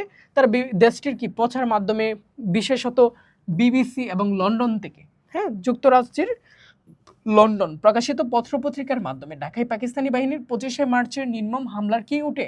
চিত্র উঠে আসে, ঠিক আছে। তখন সাইমন ড্রিং এর মতো সাহসী ব্রিটিশ সাংবাদিকরা, কে তাহলে সাইমন ড্রিং কে বলতো? একজন সাংবাদিক। তাহলে ব্রিটিশ সাংবাদিকরা জীবনের ঝুঁকি নিয়ে এই গণহত্যার সংবাদ সংগ্রহ কি করে? প্রকাশ করে। যেটা আমরা কি দেখেছি, দেখো 2024 সালের যে গণ অভ্যুত্থান ঘটেছে, এখানে কিন্তু গণমাধ্যমের একটা ব্যবহার ছিল। তখনকার সময়ে যদি উন্নত ছিল না, তবে গণমাধ্যমের ব্যবহারটা ছিল।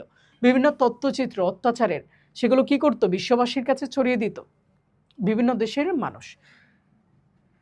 দেখো এছাড়া যুক্তরাজ্যের রাজধানী কি? লন্ডন। লন্ডন ছিল পুরো বিশ্বের কাছে মুক্তিযুদ্ধের প্রচারের প্রধান কেন্দ্র। তাহলে মুক্তিযুদ্ধের প্রচারের প্রধান কেন্দ্র কি ছিল? লন্ডন। এটা এমসিকিউ আসতে পারে। এবং এখানে কি এই যে সাইমন ড্রিং সম্পর্কে আসতে পারে। তিনি কে ছিলেন? তিনি সাংবাদিক ছিলেন। মুক্তিযুদ্ধের সময় তিনি আমাদের সাহায্য করেছিলেন, ঠিক আছে, গণমাধ্যমের মাধ্যমে। তারপরে দেখো যেটা, এই যে মুক্তিযুদ্ধের জাতিসংঘের ভূমিকা, তাহলে জাতিসংঘটা কি ভাইয়া বলো তো? 1945 সালে একটা সংগঠন গঠন করা হয়, একটা সংস্থা, জাতিসংঘ। জাতিসংঘের বিভিন্ন অঙ্গ সংগঠন রয়েছে। এই যে কি বলে এটাকে, জাতিসংঘ গঠন করা হয়েছে 1945 সালে। এইটার গঠন করার মূল উদ্দেশ্য ছিল কি? শান্তি প্রতিষ্ঠা করা, বিশ্ববাসীর শান্তি প্রতিষ্ঠা করা। কিন্তু মুক্তিযুদ্ধের সময় তারা কি করে? তারা আমাদের বিরুদ্ধে অবস্থান করে এবং নিরপেক্ষ একটা ভূমিকা পালন করে। আমাদের মুক্তিযুদ্ধ জাতিসংঘের নীরব দর্শকের ভূমিকা পালন করে কে? এই যে জাতিসংঘ। বিশ্ব শান্তি ও নিরাপত্তা রক্ষা করা জাতিসংঘের মূল লক্ষ্য উদ্দেশ্য ছিল। তাহলে বিশ্ব শান্তি ও নিরাপত্তা রক্ষা করা কার উদ্দেশ্য ছিল? জাতিসংঘের উদ্দেশ্য ছিল। 1970-এর নির্বাচনে বাংলাদেশের নির্বাচিত গণপ্রতিনিধিদের হাতে ক্ষমতা না দিয়ে ইহা খান বাঙালি নিধনে তৎপর হয়। তারপরেই তো মুক্তিযুদ্ধের এই যে বিভিন্ন অংশ বিশেষ আস্তে আস্তে আমাদের কাছে ফুটে ওঠে। তাহলে আমরা এখানে কি পড়লাম বলো তো? আমাদের মুক্তিযুদ্ধ সম্পর্কে পড়েছি। এই যে মুক্তিযুদ্ধ প্রায় 9 মাস যুদ্ধ হয়। কয় মাস? 9 মাস যুদ্ধ হয়। এই 9 মাসের পরে আমরা কি পাই? স্বাধীনতা পাই 1971 সালের কতই ডিসেম্বর? 16ই ডিসেম্বর। কতই ডিসেম্বর? 16ই ডিসেম্বর, ঠিক আছে। তাহলে এই যে আমরা 9 মাস যুদ্ধ করলাম, এর ফলে আমরা কি পেয়েছি? একটা স্বাধীন দেশ পেয়েছি। এই স্বাধীনতার পিছনে কিন্তু অনেক কি হয়েছে? বাঙালি দামাল ছেলেরা সাহায্য করেছে। আমাদের দেশের বাহিরে যদি বলি তাহলে কি? যুক্তরাজ্য এবং আমাদের যে সোভিয়েত ইউনিয়ন ছিল, সোভিয়েত ইউনিয়ন বলতে হচ্ছে রাশিয়া, বর্তমান রাশিয়া। বিভিন্ন দেশ আমাদের সাহায্য করেছিল। আমাদের প্রতিবেশী দেশ ভারত আমাদের সাহায্য করেছিল। তাহলে এই বিষয়গুলো সম্পর্কে তোমাদের ক্রিয়েটিভ প্রশ্নে আসতে পারে। এছাড়া বলতে পারে যে সেক্টর সম্পর্কে, যে 10 নং সেক্টর কোথায় ছিল এর সম্পর্কে লিখো। 1 নং সেক্টর কোথায় ছিল, 11 নং সেক্টর কোথায় ছিল, 8 নং সেক্টর কোথায় ছিল, এই সম্পর্কে তুমি ব্যাখ্যা করো। এই প্রশ্নগুলো আসবে। চলো আমরা কয়েকটা এমসিকিউ সলভ করি।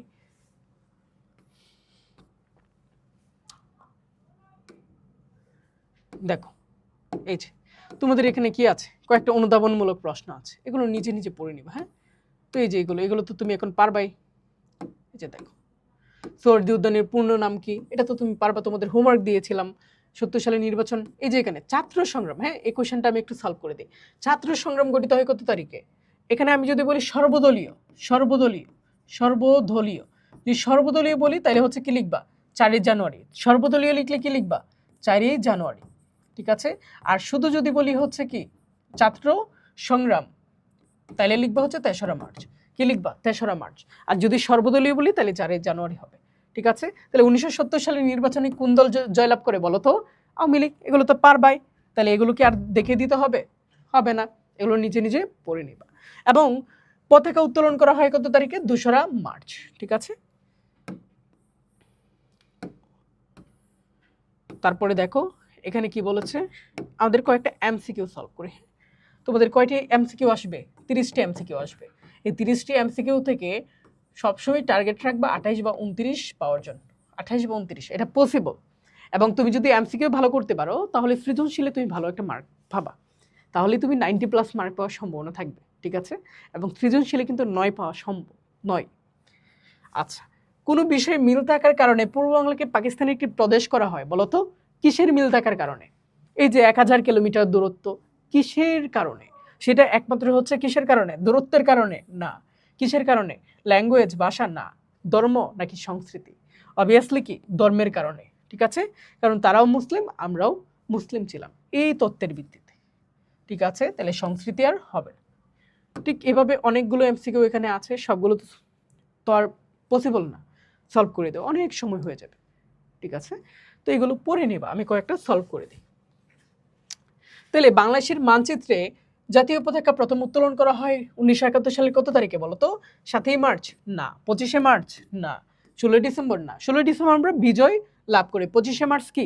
গণহত্যা চালায় পশ্চিম পাকিস্তান। 7ই মার্চ বঙ্গবন্ধু শেখ মুজিবুর ঐতিহাসিক ভাষণ দেন, পতাকা উত্তোলন করেন 2রা মার্চ, ঠিক আছে? ঠিক এভাবে সলভ করে নেবে। এখন যেগুলো আসবে তুমি পারবা, আমি যেগুলো পড়িয়েছি এই জায়গা থেকে সবগুলো এগুলো কমন পাবা। তাহলে 2রা মার্চ কি বলে? 1971 স্বাধীন বাংলার পতাকা উত্তোলন করেন কারা? আওয়ামী লীগের নেতৃবৃন্দ নাকি ছাত্রলীগের ডাকসু নেতৃবৃন্দ? ছাত্রলীগের ডাকসু নেতৃবৃন্দ ছিল, হ্যাঁ, ওই যে আসম আব্দুর রব। আচ্ছা, যুক্তফ্রন্ট নির্বাচন হয় কত সালে? 1900 কত সালে বলো তো? 54 সালে। 1970 সালে কি হয়? নির্বাচন হয়, নির্বাচন। এবং 1952 সালে ভাষা আন্দোলন। 1947 সালে দ্বিজাতি তত্ত্বের ভিত্তিতে ভারত এবং পাকিস্তানের রাষ্ট্র সৃষ্টি হয়, ঠিক আছে? এই তো অনেক সহজ। তারপরে দেখো 7ই মার্চের ভাষণ ও স্বাধীনতার প্রস্তুতি। 7ই মার্চের যে ভাষণটা দিয়েছিল জাতীয় পরিষদের অধিবেশনে যোগদানের বঙ্গবন্ধুর কয়টা পূর্বশর্ত ছিল? পড়েছিলাম 3টি না 5টি না 6টি না কয়টি? 4টি ছিল, ঠিক আছে? এবং পরবর্তীতে তুমি দেখতে পাবা এরকম আরো অনেকগুলো কোয়েশ্চেন আছে, তুমি এগুলো সলভ করবা নিচে নিচে, হ্যাঁ? এগুলো হচ্ছে তোমার হোমওয়ার্ক। দেখো এখন যেটাই দিয়ে তুমি পারবা। তাহলে অর্থমন্ত্রী কে ছিলেন? এম মনসুর আলী, ঠিক আছে? তারপরে কখন মুজিবনগর সরকার শপথ গ্রহণ করে? 10 এপ্রিল না, 10 এপ্রিল তো গঠন করা হয়। 10 এপ্রিল কি করা হয়? গঠন করা হয়। 17 এপ্রিল তারা কি করে? শপথ বাক্য পাঠ করে, ঠিক আছে? তারপরে দেখো এখানে এগুলো সলভ দেওয়া হবে, তুমি নিজের মতো করে কি করবা? সলভ করে নিবা। তারপরে এখানে দেখো মুক্তিযুদ্ধের রণাঙ্গনে কয়টি ব্রিগেড ফোর্সে বিভক্ত করা হয়? দুইটা কোশ্চেন সেম। আচ্ছা, তাহলে মুক্তিযুদ্ধকালীন রণাঙ্গনে কয়টি ব্রিগেড ফোর্স? 3টি বলেছিলাম, যেগুলো এস ফোর্স, কে ফোর্স এবং হচ্ছে জেড ফোর্স। তাহলে মুক্তিযুদ্ধের সময় চট্টগ্রামে কোন সেক্টর অধীনে ছিল বলো তো? এই যে এটা সেক্টর থেকে আসছে, তাহলে তুমি এখন বলতে পারবে না এই যে মানচিত্র ছিল আমাদের বাংলাদেশের যে মানচিত্র, সেই মানচিত্রের এরকম একটা অংশ ছিল না, আমরা দেখতে পেয়েছিলাম, রাইট? তো এই যে অংশটা এটা ছিল কি? এই যে এখানে অংশটা ছিল, এটা আরো এদিকে আসবে, হ্যাঁ? এখানে কি ছিল? 11 নং সেক্টর ছিল নাকি 1 নং সেক্টর ছিল? 1 নং সেক্টর। তাইলে চট্টগ্রাম কোথায় ছিল? এই যে এখানে চট্টগ্রাম ছিল। তাহলে চট্টগ্রাম কত নং সেক্টর অধীনে ছিল বলো তো এখন? 4 নং সেক্টর নাকি হচ্ছে 6 নং সেক্টর? কোনোটাই না। নাকি 2 নং সেক্টর নাকি 1 নং সেক্টর? বলো তো কি হবে? 1 নং সেক্টর অধীনে ছিল, ঠিক আছে? এই তো। তারপরে এইভাবে হচ্ছে কোশ্চেনগুলো সলভ করে নেবা। এখানে দেখো কি আছে? মুক্তিযুদ্ধের বি স্থানটি কোন সেক্টরের অধীনে ছিল? সেটা হচ্ছে কি এই যে এখানে চিত্রে বি নং সেক্টরটা। তাহলে বি নং সেক্টরটা কোথায় দেখো তো? বি নং সেক্টরটা এই যে বঙ্গোপসাগরের এদিকে না, মানে নৌ পরিবহন, এরকম নৌ পথে যেটা, মানে নদী পথে যেটা ছিল, যেখানে কোনো সাব সেক্টর কমান্ডার ছিল না, সেটা কি 10 নং সেক্টর অধীনে ছিল না বলো তো? তাহলে উত্তর কি হবে? 10 নং সেক্টর, ঠিক আছে? দেখো এগুলো অনেকগুলো কোয়েশ্চেন আছে, তুমি নিজে নিজে এগুলো সলভ করে নেবা, ঠিক আছে? তাহলে এগুলো সলভ করবা। দেখো এই যে মুক্তিযুদ্ধের সময় কি হয়েছিল? 16 ডিসেম্বর পাকিস্তানের সৈন্য কি আত্মসমর্পণ করে কত হাজার সৈন্য নিয়ে বলো তো? সেখানে হচ্ছে 93,000 সৈন্য নিয়ে। সেখানে আমাদের 6 জন উপদেষ্টার মধ্যে কেউ উপস্থিত ছিলেন না, ঠিক আছে? এগুলোই, এই যে এখানে 83টা কোয়েশ্চেন, সবগুলোই তোমার এখন সহজ লাগবে, ঠিক আছে? তাহলে আমরা এখন আমাদের ক্রিয়েটিভ কোয়েশ্চেনগুলো সলভ করি। দেখো এখানে ক্রিয়েটিভ কোয়েশ্চেনে কি আসবে? তোমাদের সেক্টর সম্পর্কে প্রশ্ন আসবে, বা হচ্ছে কি আসতে পারে এই যে কয়েকটা বিষয় যেগুলো আমরা বলেছিলাম। তাহলে এগুলো আমি একটু লিখে দেই। দেখো এখানে তোমাদের সেক্টর থেকে প্রশ্ন আসবে। কি থেকে? এই যে সেক্টর থেকে। তারপরে হচ্ছে সরকার থেকে। এবং সেক্টর কিন্তু সবগুলো না, 1 নং সেক্টর, 11 নং সেক্টর এবং 10 নং সেক্টর, আর হচ্ছে 2 নং সেক্টর। তার মধ্যে এই যে দুইটা হচ্ছে গুরুত্বপূর্ণ, 1 এবং 11, ঠিক আছে? তাহলে এই 4টা সেক্টর এবং সরকার থেকে প্রশ্ন আসবে এবং ঐতিহাসিক ভাষণগুলো থেকে আসতে পারে। তাহলে আমরা দেখি। দেখো তাহলে এখানে 1 নং সেক্টর কি 1 নং প্রশ্নে কি বলেছে? জনাব ক হচ্ছেন ক দেশের একজন প্রধান রাজনৈতিক নেতা। তাহলে ক দেশের একজন প্রধান রাজনৈতিক নেতাকে এই যে ক, তিনি একটি নির্বাচনে বিজয়ী হওয়ার পর, তার মানে নির্বাচনে বিজয়ী লাভ করেছে, এবং তাই জনাব ক দেশের মানুষের সামনে একটি ভাষণ প্রদান করেন। জনগণ তার ভাষণ শুনে একত্রিত হয়ে আন্দোলন করেন। কেন ভাষণ দেন? এই যে ক্ষমতা হস্তান্তর করেনি, কর্তৃপক্ষ ক্ষমতা হস্তান্তর করেনি। তাহলে আমাদের বাংলাদেশের একটা ঘটনার সাথে মিলে যাচ্ছে না? আচ্ছা দেখি কি হয়। পরিবর্তে জনাব ক কে কি করা হয়? গ্রেপ্তার করা হয়। এই যে বঙ্গবন্ধুর সাথে এটা কিন্তু রিলেটেড। তাহলে বঙ্গবন্ধু কিন্তু একটা ঐতিহাসিক ভাষণ দিয়েছিল, তাকেও কিন্তু কেউ গ্রেপ্তার করেছিল, ঠিক আছে? আচ্ছা, পরে তার কিছু বন্ধু একটি কি করে? কমিটি গঠন করে। এই কমিটি কর্তৃপক্ষের হাত থেকে রক্ষা পাওয়ার জন্য জনমত তৈরি করে, ঠিক আছে? তাহলে ক এর কাজে তোমার পাঠ্য বইয়ের কোন ধারণাটি? ওই যে ঐতিহাসিক যে ভাষণ, 7ই মার্চের যে ভাষণ, সেটার কথা বলছে। কিসের কথা? 7ই মার্চের ঐতিহাসিক ভাষণ। 7ই মার্চের ঐতিহাসিক ভাষণের কথা উল্লেখ করছে। মার্চের ঐতিহাসিক ভাষণ, ঐতিহাসিক ভাষণ, ঠিক আছে? লিখতে পারবা না? অবশ্যই লিখতে পারবা। তাহলে এটা কোথা থেকে লিখবা বলো তো? এবং প্রশ্নটা কিভাবে লিখতে হবে? তুমি এটা লিখতে পারলেই তোমার 1 মার্ক কমন। তাহলে এই যে 7ই মার্চের যে ভাষণটা, এই যে 7ই মার্চের যে বক্তব্য, এটা তুমি লিখবা। তাহলে তুমি গ নাম্বারের কোশ্চেনটা কিভাবে লিখবা বলো তো? গ নাম্বারের প্রশ্নটা হচ্ছে তুমি যে এখানে একটা স্টেপ লিখবা, এটাতেই তুমি 1 নম্বর পেয়ে যাবা। কয় নম্বর? তুমি লিখতে পারলেই, দৌড়তে পারলেই, চিনতে পারলেই এটা 1 নম্বর পেয়ে যাবা। তারপরে তুমি তোমার নিজের মতো করে একটা লিখবা, তুমি যেটা বুঝেছো, এবং তুমি যেটা বুঝেছো উদ্দীপকের আলোকে সেটা মিলিয়ে লিখবা। এই 3টা স্টেপ, 1টা 2টা এবং হচ্ছে 3টা, ঠিক আছে? পরবর্তীতে গয়ের জন্য কিভাবে লিখবা? গয়ের জন্য হচ্ছে 4টা স্টেপ। তুমি যেটা বুঝছো এখানে লিখবা, অ্যান্ড হচ্ছে মাঝখানে আরো 3টা, ঠিক আছে? এই যে 3টা স্টেপ, আর এটা 4টা। তাহলে এখানে কয়টি হবে? 4টি স্টেপ। তাহলে গয়ের জন্য 4টি স্টেপ, ঠিক আছে? তাহলে এইভাবে লিখবা, তোমাদের এটা হোমওয়ার্ক দিব এভাবে লেখার জন্য। তারপরে দেখো, আচ্ছা তাহলে লিখতে পারবে না, এই যে তুমি বুঝতে পেরেছো এটাই 1 মার্ক, এবং তুমি ওই অংশটা লিখে দিবা। তারপরে দেখো তোমার পাঠ্য বইয়ের যে ধারণাটির সাথে উদ্দীপকের কমিটির মিল আছে। তাহলে কোন কমিটি? ওই যে সরকার গঠন করেছিল, এই যে আমরা এখানে দেখেছি না যে সরকার গঠন করেছিল, এই যে সরকার, মুজিবনগর যে সরকার গঠন করা হয়েছিল, সেটা সম্পর্কে তুমি লিখবা। তাহলে এখানে কোন সরকারের কথা লিখবা বলো তো? তুমি এখানে মুজিবনগর সরকার সম্পর্কে লিখবা। কোন সরকার? মুজিবনগর সরকার। তাহলে উদ্দীপকের কমিটির সাথে কি মুজিবনগর সরকার কমিটির মিল আছে। নগর সরকার, ঠিক আছে? আচ্ছা,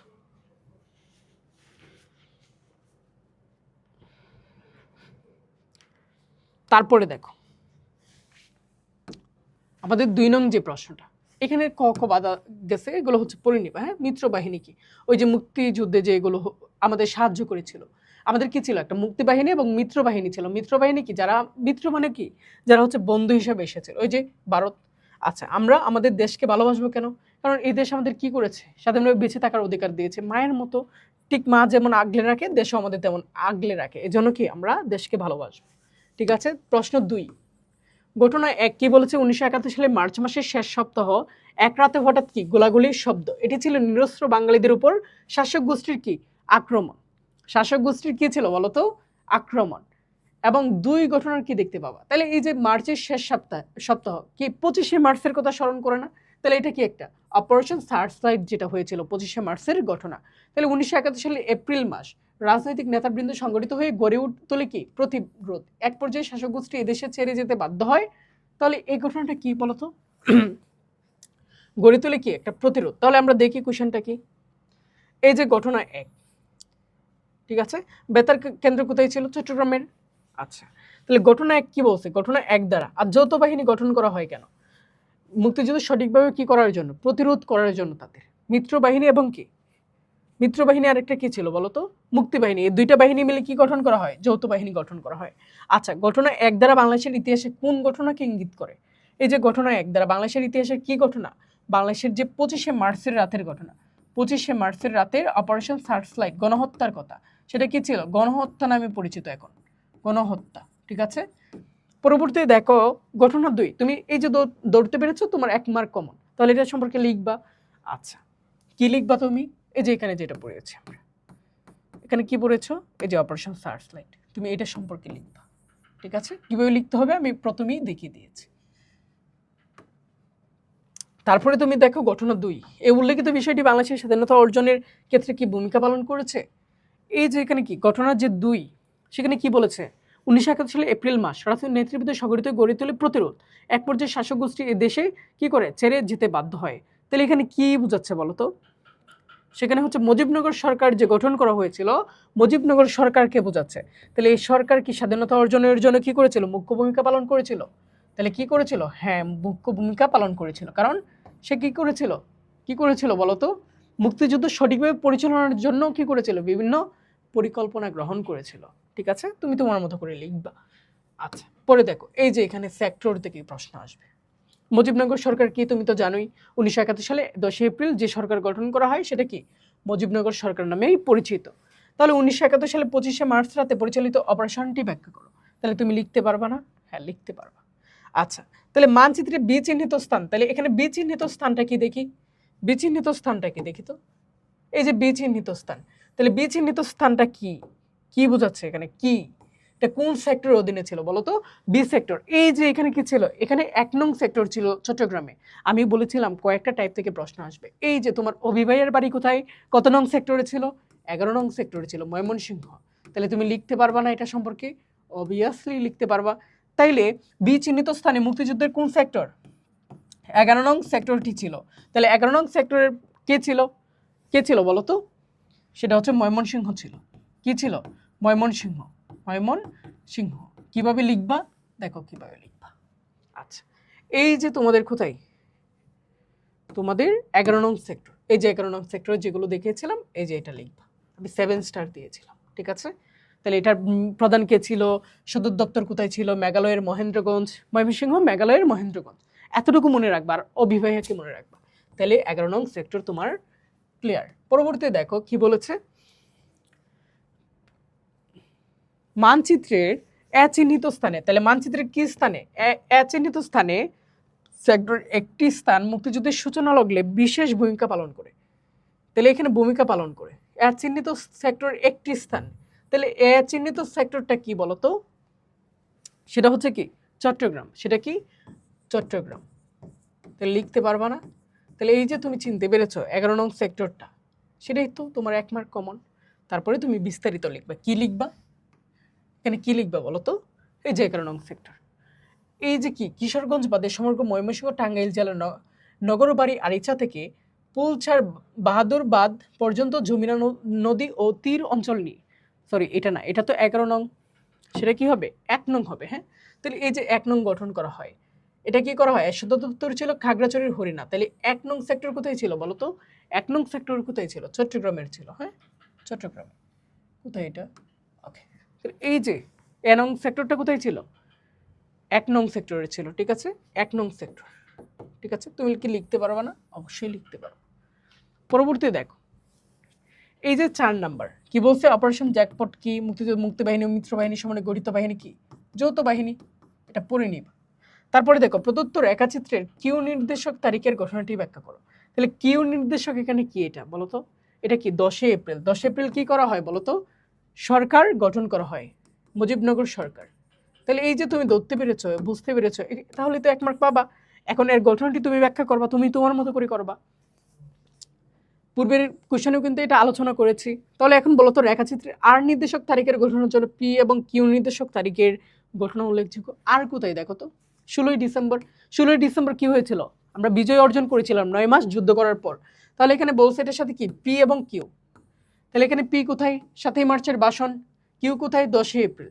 তাহলে এই যে 7ই মার্চের ঐতিহাসিক ভাষণ, এরপরে কি জনগণ ঐক্যবদ্ধ হয়, তার পরবর্তীতে যুদ্ধ পরিচালনার জন্য সরকার কি করে, সরকার গঠন করে। সেই সরকারের নাম কি, মুজিবনগর সরকার। তাহলে এখানে কি বলছে, তারিখের কি ঘটনা উল্লেখযোগ্য, তাহলে উল্লেখযোগ্য ভূমিকা পালন করেছিল, এটা তুমি ব্যাখ্যা করবা। ঠিক আছে, আচ্ছা। তাহলে এখন যে কোশ্চেনগুলো পাবা তুমি সবগুলো সেমই পাবা, জাস্ট কয়েকটা হচ্ছে কি এখানে ভিন্ন রয়েছে। এই যে এখানে দেখো, এটা হচ্ছে 6। দেখো এখানে বলছে মুক্তিযুদ্ধে মুকুল হায়দার যে সেক্টরে যুদ্ধ করেছিলেন, কোন সেক্টরে যুদ্ধ করেছিলেন। দেখো এবারের স্বাধীনতা দিবসে তরুণ সমাজের জন্য যশোর জেলা প্রশাসনের পক্ষ থেকে আলোচনা অনুষ্ঠানের আয়োজন করা হয়। যশোরের মুক্তিযোদ্ধা জনাব মুকুল হায়দার ও তার সঙ্গীরা প্রতিবেশী দেশ থেকে প্রশিক্ষণ গ্রহণ করে, কি করে প্রশিক্ষণ গ্রহণ করে তিনি নিজ জেলা ও কুষ্টিয়া অঞ্চলে কি করে যুদ্ধ করে। তাহলে নিজ জেলাটা কোথায় বলতো? যশোর জেলা। তাহলে যশোর জেলা কত নং সেক্টর অধীনে ছিল? এবং তিনি কি করেন? নিজ জেলায় ও কুষ্টিয়া অঞ্চলে যুদ্ধ করেন। তাহলে এটা কোথায় ছিল বলতো? আমরা যদি এখানে চিত্রের দিকে লক্ষ্য করি, দেখো এই যে আমরা এখানে বুঝেছিলাম, তাহলে এটা কোথায় ছিল? এই যে যশোর হচ্ছে কোথায়? খুলনার ভিতরে।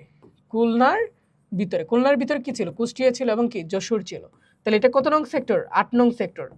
8 নং সেক্টর। তাহলে তিনি কত নং সেক্টরে যুদ্ধ করেছিলেন এখন বলতে পারবা না? বলতে পারবা। তাহলে তিনি 8 নং সেক্টরে যুদ্ধ করেছিলেন। ঠিক আছে। তারপরে এখানে দেখো তিনি যে যুদ্ধ করেছিলেন, যুদ্ধ করার জন্য যে তিনি প্রশিক্ষণ নিয়েছিলেন সেটা কি? প্রতিবেশী রাষ্ট্র। তাহলে এখানে প্রতিবেশী রাষ্ট্র দ্বারা কি বোঝাচ্ছে? আমাদের ভারত, আমাদের ছোট ভাইদের বোঝাচ্ছে। হ্যাঁ, তাহলে ভারতকে বোঝাচ্ছে। তাহলে আমরা এখানে কি বলবো? বাংলাদেশের মুক্তিযুদ্ধের সময় উদ্দীপকের উল্লেখিত দেশকে বলতো? এই যে আমাদের পাশের যে দেশ, প্রতিবেশী রাষ্ট্র, যারা আমাদের কি বিভিন্নভাবে কি করেছিল? হেল্প করেছিল, ভারত। তাহলে প্রতিবেশী রাষ্ট্র ভারত। তাহলে দেশের ভূমিকাটা কেমন? লিখতে পারবা না? আমরা পূর্বে পড়ে এসেছি, অনেক কথা বলেছি, তুমি তোমার মতো করে লিখবা, মুখস্থ বিদ্যা না, ওই যে 4টা স্টেপের মাধ্যমে লিখবা। ঠিক আছে। আচ্ছা, পরবর্তী দেখো এখানে এখন যেগুলো পাবা সবগুলোই সেম, একদম সেম। দেখো এখানে কি আছে? এই যে এখানে দুইটির কার্য বাংলাদেশের মুক্তিযুদ্ধে, এখানে তো এই যে প্রতিবেশী যে দেশগুলো ছিল এবং বিভিন্ন দেশের যে কি করা হয় আমাদের সাহায্য করেছিল। প্রথম কোয়েশ্চনটা দেখো, মুজিবনগর সরকার গঠিত হয় কখন? লিখতে পারবা। তারপর অপারেশন জ্যাকপট বলতে কি বোঝো? সবগুলো পড়ে নিবা। হ্যাঁ, সবগুলো তো আর পড়ে দেওয়া একদম সম্ভব না, তাহলে ক্লাসটা অনেক বড় হয়ে যাবে। দেখো আমি শুধু এগুলো ধরিয়ে দিচ্ছি। ক এবং গ চিহ্নিত দেশ দুইটির কার্যক্রম বাংলাদেশের মুক্তিযুদ্ধে কিরূপ ভূমিকা পালন করেছিল? ক এবং গ, এই যে ক হচ্ছে যুক্তরাষ্ট্র তেমন সরকার হচ্ছে ভূমিকা রাখে নাই, বাট যুক্তরাষ্ট্রের মানুষজন কিছুটা ভূমিকা পালন করেছিল খাদ্য এবং অর্থ দিয়ে। ঠিক আছে। এবং আমাদের দেশের যে অবস্থা সেই চিত্রটা ফুটিয়ে তুলেছিল বিশ্ববাসীর কাছে, এটাই। এবং এখানে তুমি দেখতে পাবা গ, সেটা হচ্ছে সোভিয়েত ইউনিয়ন। সে আমাদের খুবই ভূমিকা পালন করেছিল। তার ভূমিকা কি? গুরুত্বপূর্ণ, অনেক গুরুত্বপূর্ণ অবদান। তার গুরুত্ব অনেক বেশি ছিল। সোভিয়েত ইউনিয়ন, রাশিয়া, সে আমাদের এই দেশের যে নির্যাতন সেগুলো বিশ্ববাসীর কাছে তুলে ধরেছিল। হ্যাঁ, আর সোভিয়েত ইউনিয়ন মানেই তো কি? রাশিয়া। ঠিক আছে। লিখতে পারবা না? লিখতে পারবা। বাংলাদেশের মুক্তিযুদ্ধে ক চিহ্নিত দেশটির ভূমিকা, ক চিহ্নিত দেশটি কি? ভারত। এটা কি বলতে হয়? এটা কি বলতে হবে? বলতে হবে না, তুমি এখন লিখতে পারবা। ঠিক আছে। তাহলে এই তো এখন যেগুলো আছে সবগুলো কি? সেম, সবগুলোই সেম। ঠিক আছে। তাহলে তোমার হোমওয়ার্ক হচ্ছে কি? তোমার হোমওয়ার্ক হচ্ছে এখান থেকে একটা কি লিখা। তোমার হোমওয়ার্ক হচ্ছে 3, তাহলে 3 নাম্বার কি? হোমওয়ার্ক। ঠিক আছে। তাহলে এটা হচ্ছে হোমওয়ার্ক। জমা দিবা কোথায়? তোমাদের ফেসবুক গ্রুপে জমা দিবা। তাহলে ফেসবুক গ্রুপে জমা দিবা এই হোমওয়ার্কটা লিখে। 3 নং প্রশ্ন হচ্ছে 3 নং, এটা তোমাদের হোমওয়ার্ক। প্রশ্ন 3 হোমওয়ার্ক। ঠিক আছে। তাহলে আমাদের এটার মাধ্যমে সবগুলো কমপ্লিট হলো। এবং তোমাদের জন্য আমি আবার একটা লাইভে আসবো। হ্যাঁ, ওই যে সেক্টরগুলো নিয়ে আবার লাইভে আসবো, এই সেক্টরগুলো থেকে প্রশ্ন আসবে। ঠিক আছে। তাহলে এইগুলো হচ্ছে তোমাদের হোমওয়ার্ক আজকে। এই যে 3 নং প্রশ্ন 3 হচ্ছে তোমার কি? হোমওয়ার্ক। লিখে কোথায় জমা দিবা? এই যে ফেসবুক গ্রুপে জমা দিবা। তোমার অভিভাই সবগুলো দেখবে। ঠিক আছে, দেখে আমি জানাবো। ক্লিয়ার ব্যাপারটা? ওকে, তাহলে আজকের ক্লাসটা হচ্ছে এই পর্যন্তই। দেখা হবে অন্য কোনো ক্লাসে। সবাই ভালো থেকো। ধন্যবাদ সবাইকে।